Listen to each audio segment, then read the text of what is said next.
RTV app వార్తల్ని క్షణాల్లో చదివే అవకాశం ఉంటుంది. ఒక న్యూస్ పేపర్, ఒక టెలివిజన్ ఛానల్ మీ చేతుల్లో ఎప్పుడూ ఉంటాయి. అసలే మద్యానికి బానిసగా మారాడు. కామంతో కళ్ళు మూసుకుపోయాడు. మొదటి భార్యను హతమార్చిన కేసులో జైలు శిక్షను అనుభవించాడు. జైలు నుంచి వచ్చాక మరొక వివాహం చేసుకున్నాడు. అయితే బుద్ధి మారిందా అంటే లేదు.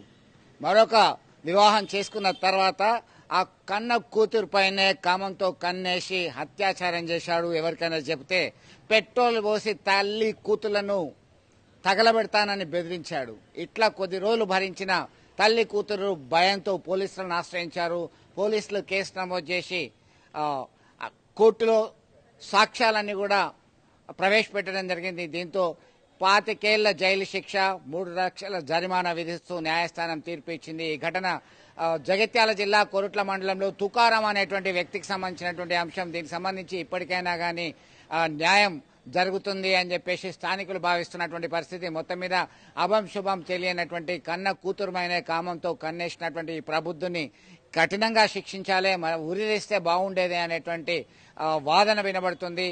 దీనికి సంబంధించినటువంటి తీర్పు సంచలనంగా మారిందని చెప్పుకోవచ్చు.